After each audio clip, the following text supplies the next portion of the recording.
So today's topic is all about profit share and incentives. And I think this is a question we get asked, I would say not only on a weekly basis, probably every second day. Someone says, how do I put profit share or incentives into my business and how do I make it work? I think, Jay, you would be the same. It's that constant where the client is up to and when they want to do it is so often disaligned. Would you Mm, agree? absolutely.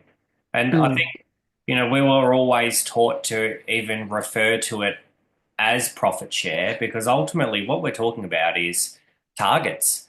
And then when your team hit their target, how much money do they get? What's the commission that they earn?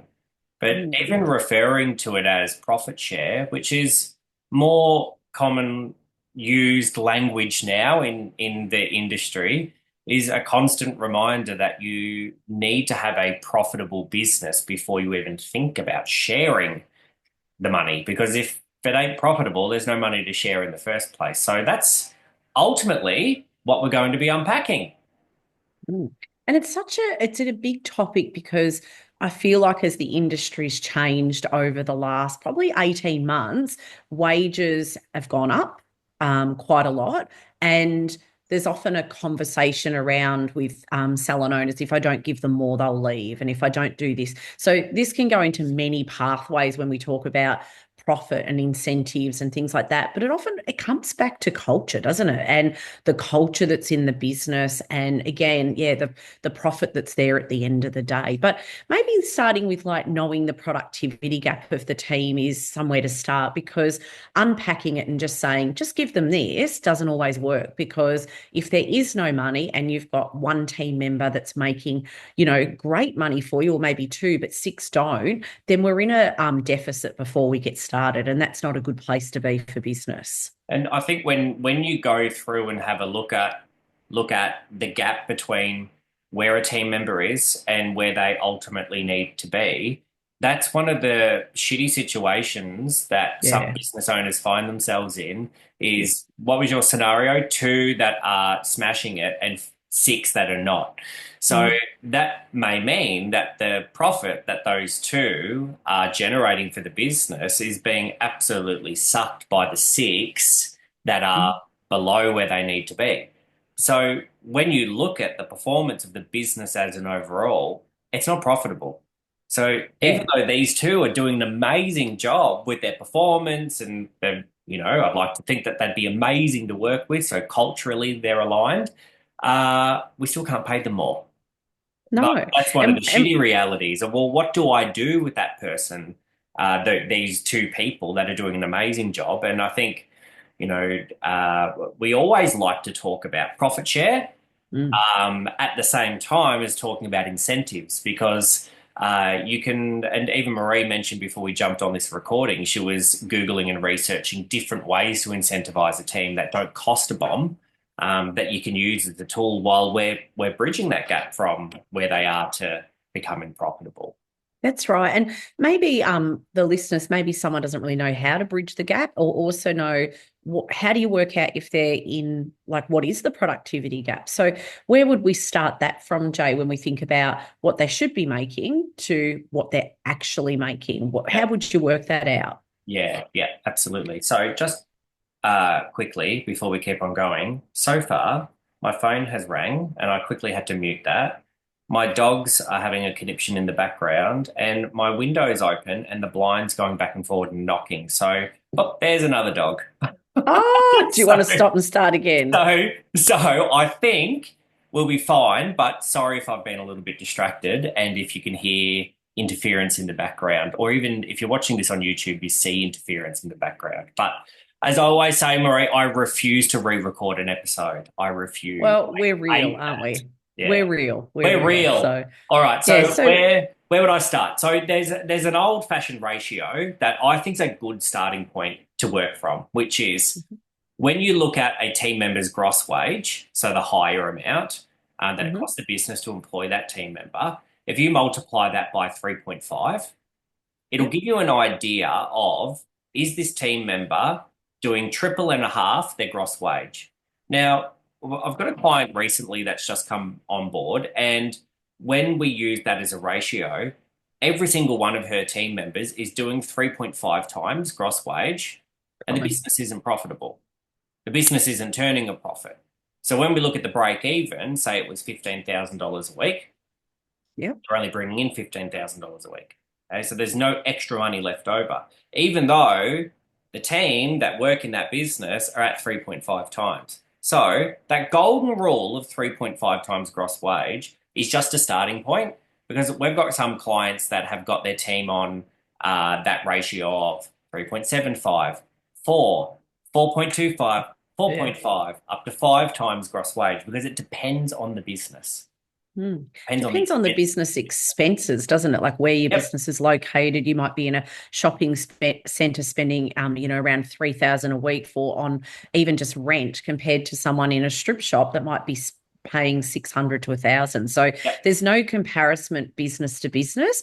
You've also got to think about a part of your cost to run your business is you might be paying off four pieces of equipment compared to someone paying nothing. So you Which that's can't, what's happening with this client. They've got a lot yeah. of heavy duty equipment because they do dermal therapies. That's right. So it is a starting point, that 3.5, and it's probably something that's been around for a long time, but it's definitely changed as I feel like the industry's changed, and the industry's changing for many reasons. It's changing for clients to have a services they've never had before. And whether that may be like hair extensions and thinking about putting a whole range in, or whether that is having, education in your business that you pay a lot of money for, or it could be equipment. So there's so many factors of why. It's also debt. Like you could have a massive amount of debt, and it's creating a problem. And until that debt's gone, it puts pressure on the business regardless. Mm. Absolutely. And you know, Yeah. you might say, "Oh, my phone's ringing again. Hang on a second. Hello, Jay speaking. I'm currently recording a podcast. Can I call you back later? Thank you." I don't even want to ask who it was. Let's keep going. It was a spam call. They've been calling me a couple of times a day for the last couple of days, and it actually comes up on my phone, suspicious calling activity or something like that. But we'll see if they call back later. Block them, Jay, block them. Yeah, I should do. So, Right. All right. yeah, so this is a starting point. This 3.5 is just a starting point. So some of the questions that come up around getting that to where it's at. So let's just give an example. So let's say a team member's wage is $1,000, including tax, super, like you can do the whole bulk amount, and it works out to 3.5 times is 3,500. If you did it 4.5, it'd be 4,500.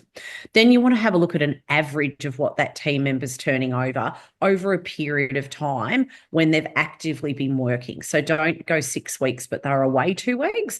Get an average over 6 weeks that they were there.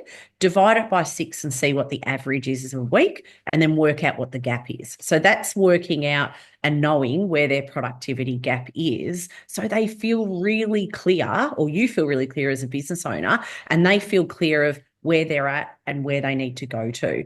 And then you can start looking at the process of putting in place, well, what do I give them? So if we even had a scenario, Marie, where Mm. we had four team members all being Yep. paid $1,000 a week gross, and we did the Yeah. 3.5 times gross wage, which is $3,500.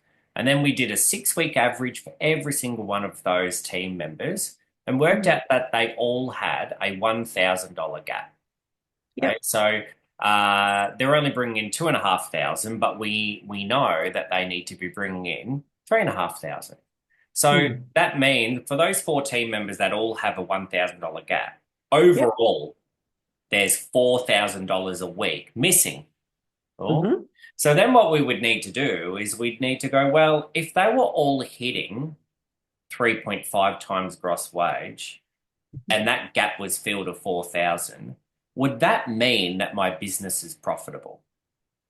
And if the answer is no, the ratio needs to be higher.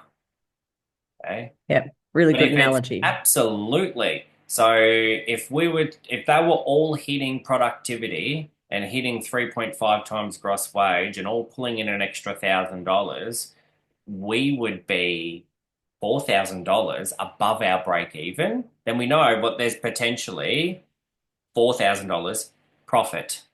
Okay. Mm. Depends what you want to classify as profit. So, And I and always then you can say, start to share that. You can share some of that $4,000. exactly. And I always say to salon owners, when you have a team member that's 1,000 or under, where we often see that one's only 500 short or 700 short, yes, it's a gap. But if you even just get that $1,000 and divide it by, say, 5-day working week, they only need to look at $250 a day. So you need to make the scenario realistic that that's actually not much. That could be, you know, could be a full head of foils as an example, full color service. It could be a couple of products, as in skin products. It might be looking at what's booked in for the day and being able to do a little bit more research on what's coming in and what can be done. You can close $1,000 gap just like that every week. So I think it's about awareness and clarity before you say, oh, this isn't possible. It's very possible to do a I thousand find dollar that gap. when the gap is $1,000, like it's a sizable amount of money, that Mm. it actually demotivates people. They go, "Oh my God, that's so much." But like what you Mm. just mentioned, I think, well, firstly, $1,000 divided by five is $200 a day. Oh, too. Yeah. Sorry. Yeah. Because I think most people now do a 4-day working week, don't they? So $200 a day. But when you break Mm. that down, and then you even break it down further and go, Mm. okay, well, that's this much per hour for those Mm. 8 hours that you're working. Or that's $100 in the morning and $100 in the afternoon. Yeah. You know, Yep. or that with the same amount of clients, if you were to increase your average client spend by X amount of dollars per head, you would hit your target with no more clients.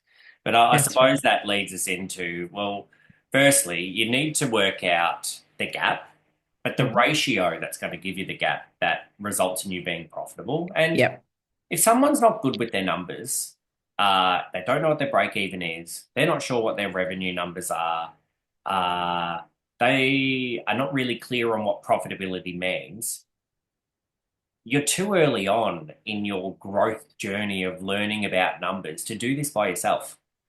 Mm. So, you need someone like myself or Marie or a coach or someone to be able to help you with that, to unpack it in a way that actually makes sense. There's points in time when Marie and I had no idea about our numbers. So you have to get someone to help you with this. And it ain't a simple post in one of the Facebook groups saying, what does everyone else do? Because the problem is we've inherited profit share or commission structures that are shit. They've been Mm. made or inherited by the past salon owner that made it up. Same with Yeah, their that's price right. list. So we've got to be Mm. careful of that. I've But even seen where the team have made them up. Like, and I said, where did that come from? Oh, the team put it together. So, yeah, you do need to be really careful and make sure that it's done correctly to suit your business. The other thing is, a lot of people ask, is retail included? And I think that comes up quite often because there's been incentives in the past or profit share where they've worked with maybe a coach or with someone or they've heard it at an event that you do it separate or you exclude it. But it needs to be a part of it. needs to be a part of it. I'm very, Mm. very fussy with that. Um, Mm. and there's two reasons. Uh, Number one, we already see retail as a separate thing, and it isn't. It's No. customer service. It's solving problems. You can solve their problems with services or products. It's up to you. Whether you're going to provide them the complete solution or even half the solution. I'd rather you Yep. provide them the complete solution. That's services and retail. So there's Yeah. that. So it feeds into a mindset that, oh, retail's an afterthought. I don't like that. The other thing is, particularly in skin, like, beauty and beauty salons that do lots of skin. And my Yep. dog's coughing now. He's got a cold. Hopefully you can't Oh, hear him coughing. no. It is a fucking shit show here today. Um, the other thing is, if you've got, say, a beauty therapist and she looks after one skin client for the week, and that one skin client says yes to the 8 products, she brings in $1,000 of retail sales through that one client, okay? And you're paying her all this commission on that $1,000 of retail sales, but for the rest of the week she was quiet. She had nothing in. So she might have done $0 in services and then $1,000 in retail. You're paying her all this commission, but you lost money on her that week. So why Mm. would you pay commission on the fact that she struck gold with this client that was looking at buying all of her products? It's silly. And retail is like we always say, it's a business, a second business within your business. And there's so much profit in the retail. So like, yes, it's included. Like it has to be included. Absolutely. Mm. So I Um, think the first mm, thing is you got to know your numbers, you got to work out your ratio, you got to look at the gap. But then you need to think about what needs to change or what needs to be worked on. What path are we going to create for this team member to be able to bridge that gap? They need a strategy, they need a goal. And of course, it's helpful when you break that goal down into daily or hourly, or, you know, half of the solution is growing your retail, the other half is doing your service upgrades or helping me with creating some content to attract more clients in, whatever it may be. But mm. we need to have a strategy and a plan on how are we going to bridge that gap. And it's going to Yes. be different for each team member because they have different strengths, they have different weaknesses. But I find that, let's say, for an example, Marie, that we have Sally, the team member, and the gap is $1,500 a week. Like it's a sizable gap. And that gap isn't going to be closed overnight, is it? No, not at all. Yeah. So if, say, it takes 6 months for Sally to close that gap from $2,000 to $3,500, um, we run the risk of you, the business owner, checking out and losing interest in flogging that dead horse for 6 months. But Mhm. we also run the risk of Sally going, the gap's too big, this is too hard, I have to be committed for too long, and they lose interest. So that's where I think incentives play a huge role. Okay. Huge. So I always like to say that when someone hits their profit share, it means that there's profit, there's money to Mm. share. So you Mhm. reward that with money. You Yeah. reward money with money. But when it comes to effort and progress, you reward that with stuff, which is Mm. incentives. So Yep. it's not good enough to say, oh, well, she tried really hard. Here's $50. No, the money is reserved for when what you're doing is profitable. Okay. But we can have lovely little gestures, which I'm sure you've got lots of ideas, lovely little gestures and ways that we can celebrate, praise, reinforce, reward that effort and progress. And I Mm. find that the incentives, they pack more of a punch in terms of the team's motivations than even a good profit share system. I do find that. Yeah. Yeah. I think so. And I feel like even, and I think back to even when I had the salon, I feel like the recognition and the community of team and the fun we'd have and the jokes we'd have, publicly announcing things like whether it's team member of the month, birthdays, and like I think that created just a really good culture. So I think when you think about incentivizing, it comes from a few things. It's what we do as the business owner. So as the leader, like what are we doing? So I was chatting with a client yesterday about this, and she does a morning huddle or prep the day, or like everyone Oh, calls it yes. something different. I think if you're in the a male industry, it's probably called a toolbox meeting, isn't it? If you're like a plumber or something like that. But everyone has one. So if you think about how you do that, don't just leave it to a good morning. It needs to have substance in that meeting, that they look at the column and whether they have Marie's just coming for a haircut, but this lady's having a color. This lady's having a brow wax. Oh, that's a good skin client.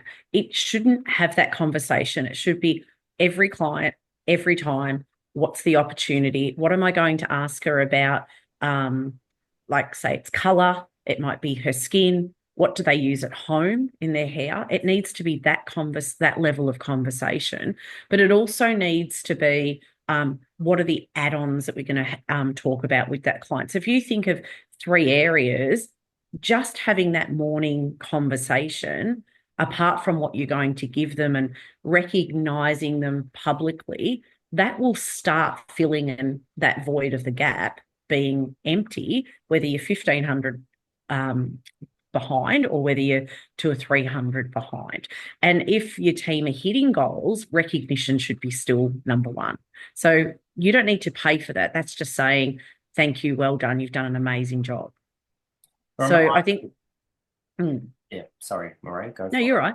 Yeah, no, I think that's where it needs to start. So recognition and getting the awareness and clarity in those morning meetings to sort of set the day up of your expectations. That expectation then leads into the day to making more revenue, but also really clear client journey of what the client's going to receive. it.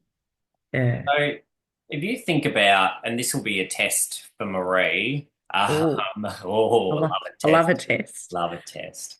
Um, like the recognition can be a shout out in front of, the team's peers.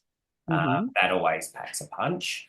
It can be a post on social media, so it can literally just be your words. It doesn't cost anything. But No. if you were to buy me a gesture because I've been really showing up, I've closed the gap by 50%. You wanted to kind of celebrate the progress and the effort that been putting in. What type of wine would you buy me as a reward? What brand or type of wine would you buy? Um, I can't believe it hasn't come I straight to the I, front of I your want to mind. say Aldi because I know you No, want not Aldi. Oyster Bay or Squealing Pig. Thank you very much. I've got half a Yeah. bottle of Oyster Bay in the fridge currently. I've been Yeah, thinking same. about it all day. It's actually the best wine, isn't it? Like it's just so good. It's such an easy one to grab. But So yeah, it's on it's so special, cheap. $28. You can get that for $28. Whereas if you said, well done, Jay, you're doing such a good job, here's $28, I'd be like, what? What are you doing? Here's $30. I'd go, what am I meant to do with that? Whereas if you said this is your favorite wine, have it on me, like squealing pig, whatever, like that Mm. would like even if you were to buy me a voucher for one of my favorite clothing brands, what would that brand be? ASOS. Is it ASOS? No. No, COS. I can't think. that's where I buy clothes on ASOS when I can't afford the brands that I really like. Oh well, Louis Vuitton or something like that. No, you bought it for me last time. Venroy, I love Oh, Venroy Ben Roy. Yeah, because it's been a few. expensive. There's a few gifts we buy you as a team, let's just say for different places. But That's yeah, right. but you Exactly. do know, places. And I think that comes back to surprise and delight. So that might be even like a mystery type gift, or, Yeah. we often say, oh, we give our team, they get products for free or they get products at cost price. And I think give them a product Well, you allowance, like should. say, but I know, but if you said instead of getting your products at price cost price, that's the word I was thinking of, cost price, this month I'd like to gift you 3 products. Work out what that's going to cost you, obviously depending on what your products you stock. How nice would that be to be gifted? And the amount of team trainings that we do and ask the team, half the time they don't even use the products that you sell. Yeah. So Yeah. start there, Absolutely. You Yeah. can do luxury items. I think that's really nice as well. They might be team incentives where not necessarily who makes the most money, but it might be who looks after the most new people. It could be on rebooking. It could be on like so many different things. You could do incentives to do with like a retailing program or incentive. Could be weekends away, fine dining, or just their favorite restaurant. Might be something more designer level. Like it just depends on how much you have team size and profitability in your business. But yes, Jay, Putting your my hand went hand up. up. Yes, I can tell. What else? I don't know why, but we were in Sydney a Yeah. couple of years ago, and you were flying in later than me, and I thought, oh, I'll buy Marie a present. I'll go shopping and I'll buy her Oh, a present. I don't know what it was even for, but yeah. I'm quite generous like that, and a wonderful person, handsome, all the things. And I knew that she had a sore ankle or neck or wrist or Yeah, I something. twisted my ankle. That's right. That's right. Yes, yeah, walking the dog. So Mm. you twisted your ankle and it was puffed up, and it must have been for the in-skin thing. Must have been for the in-skin pop party because I knew you were going to be wearing high heels and whatever. And I thought I'll buy her a little gift bag, and I bought you an ice pack from Mm. Chemist Warehouse. I bought you that. you know that stuff in the jar, it's an orange jar, it's like I've still Paint got it in Away the or whatever it's fridge. called. Yeah. Yeah, like DP. And a Gucci lipstick. Yeah, you did. Yeah. Yeah. Because, It's lovely. beautiful packaging and, it comes in the bag and all of Yeah. the things. So I'm not saying Yeah.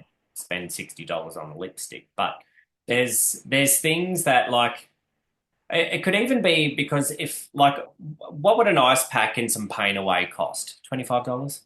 I don't know what it cost, but it was really, really good that I got it because my Thoughtful. ankle was swelling. So it was the Mm. best.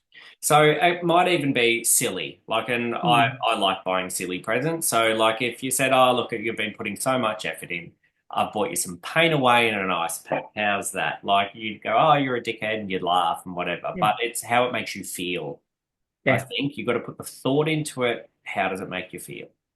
Yeah, and it might even things like for incentive wise, it could be. I looked up a couple before. And I thought that's so good, like wellness and lifestyle type perks. So maybe it's to do with working a 4-day working week. Like so many people are doing it. I did it 15 years ago with our team, but Yeah. this is so important to think about what people want. They really want to have time, and it could be things like maybe like a paid therapy. So if you know that they go to the osteo all the time or massage once a week, or so more mindful things, or maybe it's a mindful program. Maybe they listen to something online and you pay for their app.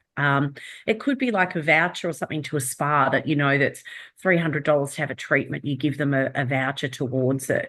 It could be tech savvy things like how many of us now don't have a phone. Like we all have phones. It doesn't matter what age you are. So social media, it could be something that they have on their social media that they want to get connected to, or they want to, I don't know, maybe it's a content creator and they want to work with that person because they're an influencer. So it could be something that you could have for the whole team, it could be individual, but that recognition of feeling that's something that they really enjoy. What is that you're holding up, Joe?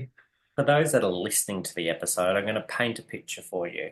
Well, Linda bought me this. It's a little stand for your phone to sit Oh, next yes. on the desk. That was very, very thoughtful. I liked that. Mm. And Jeremy bought me this, which I'm always banging on about and stealing yours, which is one of those power banks because my phone's always going flat. Yeah, they're the So best gifts, aren't thoughtful. they? Yeah, So so thoughtful. thoughtful. Yeah, Even things like I've seen salon owners pay $20 towards your phone bill. Like how good's that? Do you know what I absolutely. mean? Yeah, Yeah, like there's so many ongoing things, and career development is when people stay. So if you think of like maybe master classes or workshops they'd love to attend, it could be when we do this as a team, so much credit will go towards doing that master class, and we'll do that for a 3 month period, and it will actually go towards that we all go and have that master class or go to that conference together to see such and such. absolutely. So, yeah, I think there's so much more than just money. And I think if you're not in a place to give it, there's so many nice small touches that you can do along the way that make your team feel appreciated. And I think that is the absolute key word. And probably what I see more, like look at the gifts that you've received and how much that means to you. I'm the same. I think, oh, that little charger, oh, that was really cool. Linda bought me something like that as well. And I feel like anything you have that's, you remember it because it just makes your life easier, or you Absolutely. feel good. You forget about the money that goes in your pay. I know it's nice, but so many more things that you can do. I think the Mm. last thing that I'll mention is that look, things have changed in the last few years. I think we've got team members in our industry getting paid higher hourly rates and salaries than ever before, which is wonderful. But I know that a few times a new challenge that's popped up is my team member is saying it's impossible for me to hit my target. It's impossible for me to hit my target. I can't hit my target. I need a better target. And when I start to unpack the numbers and I go, well, Sally Yeah. gets paid $50 an hour. So yeah, she ain't going to hit her target because, to hit 3.5 times $50 an hour on a 40-hour working week or whatever it may be, like you don't have services priced to that point to be able to hit that Mm. legitimately consistently every single week. So what we need to say to Sally is congratulations, you're on $50 an hour. That's your commission, girlfriend. It's built Mm. in. So I think it's It really is an individual business by business basis. There's not a one size fits all. So I think even a disclaimer of we have spoken about 3.5 times. Uh, the disclaimer on that is that most likely won't fit your business. And I wouldn't even uh, begin to say what percentage over the 3.5 would you give? Do I give 10% of the total, 3% of what's made over that? Again, depends on the profitability and the consistency of your business's revenue. So I Mm. think there's two call to actions here. Number one is if you're listening to this before the 10th of June, 2025, we've got a team productivity masterclass. It's live. Uh, when is that? Tuesday, the 10th at midday 10th. Melbourne Yep. time. So make sure you register for that. All the information's on our website. I think the other call to action is the other thing you can do on our website is book a time to make a call. You might have one of those really tricky scenarios that even is a can of worms for us. And we go, oh, you got me stumped there. How do we make this business profitable so that we can pay your team more? Because it's even one of those cases that pops up quite often, Marie, where um, you're rewarding your team when they double their wage, and you think, now how do I take it off them because I can't keep on doing this. Yeah, and it's true because that Tricky, very happens. You can, tricky. yeah, it's so true because we speak to so many people that say they've already got it and now they don't know how to get out of it. And I think, well, maybe let's scrap it and start again. Like, let's come up with something new. And that can be tricky too. So that's where Very we tricky. can, yeah, we can help you with that and look at it from, I suppose, as a view of your business and a different set of eyes. Because I think when you look at the same thing all the time, it does make you think, oh, I don't know how to change this. So you just keep it the same. There is another way, and there's a different way of doing business now. So yeah, would always love to chat. So, Marie, let's end on Mm, this. Let's discuss the next podcast episode title because I came up with an idea while we were talking. great. We have got two clients that have taken their entire team to Bali. It's And amazing, isn't it? yeah, it's pretty cool. And we have had a handful of clients reach out to us basically saying, how the hell did they do that? So I've spoken to them both at length on exactly how they did that and what they would do different this time. And of course, we helped them set this up, but there's always lots of learnings around how the team respond. Did it actually motivate them? What happens if you don't hit it? Yeah. That type of thing. So I think that would be a really good topic of Yeah. conversation to And discuss. even if it's not Bali, like imagine being able to take your team to another state or on a holiday together, retreat wise, really thinking about how it can change your business. I know those businesses are very profitable businesses and they're in a place where it's a good place. And I think, not having to worry, are we having a quiet day? Yeah, what are they doing different? It's a great, great, great topic I for the think next so too. podcast. I'll Anyway, write it down. good idea. Next week. We'll do that one next week. Great. All right. Thanks, Like, Jay. subscribe, follow, click the show notes, sign up to our session, make a time to have a chat. We'd love to connect. And thanks for listening. Thank you.